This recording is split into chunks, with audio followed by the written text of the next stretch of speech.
The rules of engagement just shifted again. Forget Friday's close while retail crowd was relaxing. Saturday's strike on Iran's Natanz facility has sent Murban Crude screaming back towards the 146. The war regime isn't just a headline, right, anymore. It's a systemic reality. We are walking into a week where the US dollar isn't just a currency, it's a world's only energy shield.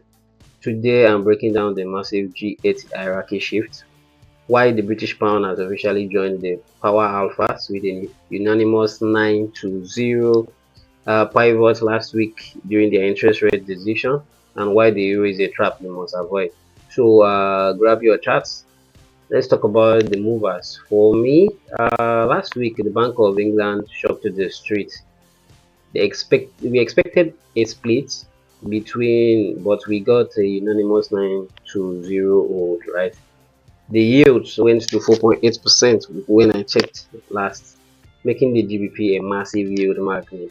Last week we had the interest rate on the Aussie, but the euro actually shocked everyone, and the pound. We'll get into that.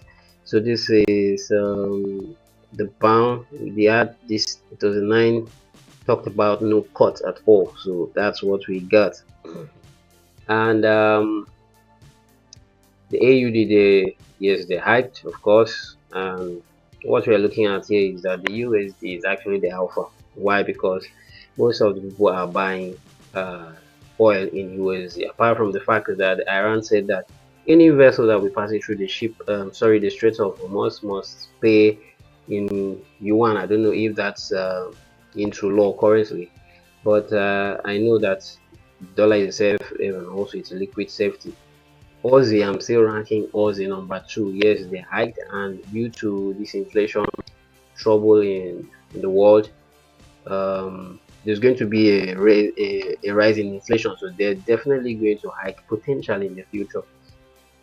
The pound is number 3. Why? It's the yield market. So the 9 to 0 votes changed everything.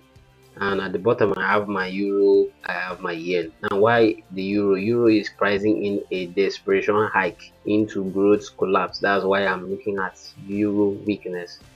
And the Japan is mathematically broken by oil going above 100.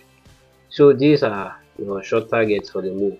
Parity. So for me, I talked about the euro going to parity last week. So but before we get there, this is the USD, and it's still in my demand. I'm bullish on the USD. So looking at this on a daily time frame, this is what I've got.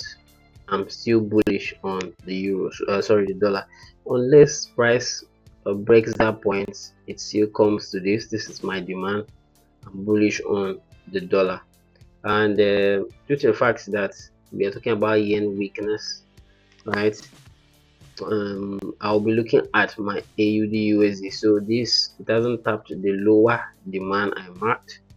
Looking at card yen too due to card strength in terms of that. So I'm still looking at card going to the upside, and it was as we analyzed last week. So we looked at this point as a grab of liquidity, pulled back, came in, and now it's bouncing off.